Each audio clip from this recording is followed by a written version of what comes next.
Hello friends, সবাই কেমন আছো অবশ্যই জানাবে। আর সকালেরই ঘটে যাওয়া একটা কাহিনী তোমাদেরকে শোনাই। প্রতিদিনের মতো আমি স্নান করে ভগবানকে ধূপ প্রদীপ দিয়ে নাস্তা করব বলে আর কি রান্নাঘরে যাই আর কি। এর ভিতরে দরজায় দেখি কেউ একজন নক করছে যে বাড়িতে কেউ আছেন নাকি।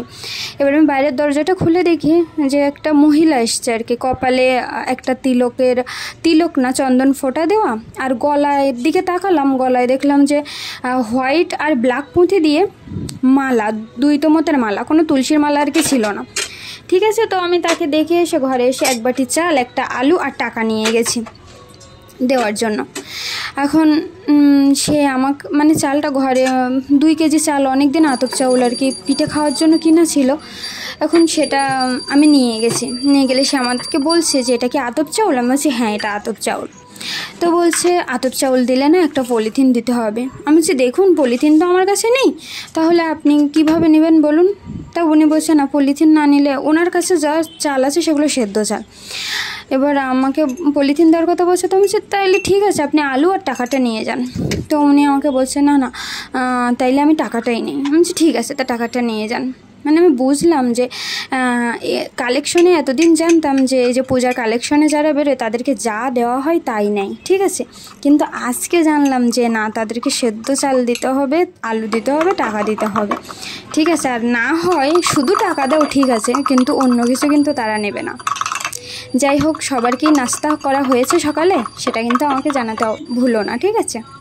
আর আমি ইউটিউবে একদম নতুন, আমি নতুন ইউটিউব ইউজার। আমাকে সবাই একটু যদি পারেন আমাকে একটু সাপোর্ট করবেন। যার কাছে আর কি আমার ভিডিওটা যাচ্ছে সে যদি একটু দয়া করে আমাকে একটু সাবস্ক্রাইব, একটু লাইক, একটু কমেন্ট করে দেন, আমি সত্যি খুবই খুবই খুবই কৃতজ্ঞ থাকব।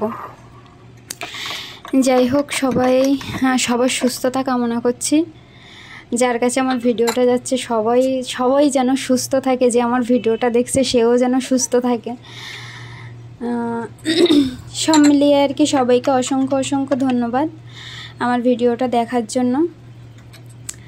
কয়জনের কাছে যাচ্ছে আমি তো বুঝতে পারছি না। তো আজ আমি মর্নিংয়ে খেয়েছিলাম একটা বাদাম পেস্ট দিয়ে ছাতু, একটু চিনি। বাদাম পেস্টের ভিতরে ছিল অ্যালমন্ড ছিল, কিশমিশ ছিল, চিয়া সিড ছিল, আর কিছু চীনা বাদামও ছিল। সেটার পেস্ট দিয়ে আর কি আমি 1 গ্লাস ছাতু খেয়ে নিচ্ছি। সকালে 1 গ্লাস ছাতু খেয়ে নিয়ে সকালটা আর কি শুরু করলাম। সকালে খুব ক্ষুধা পেয়ে যায়, কিন্তু একটু ছাতু খেলে তো শরীরটা খুবই ভালো লাগে, আর সকালে রান্নাবান্নাগুলো আর কি করে নিতে পারি একবারে সকাল দুপুরে। তো ঠিক আছে, সবাইকে অসংখ্য ধন্যবাদ। যার কাছে আমার ভিডিওটা যাচ্ছে সবাই যেন আমার ভিডিওটা একটু দেখে।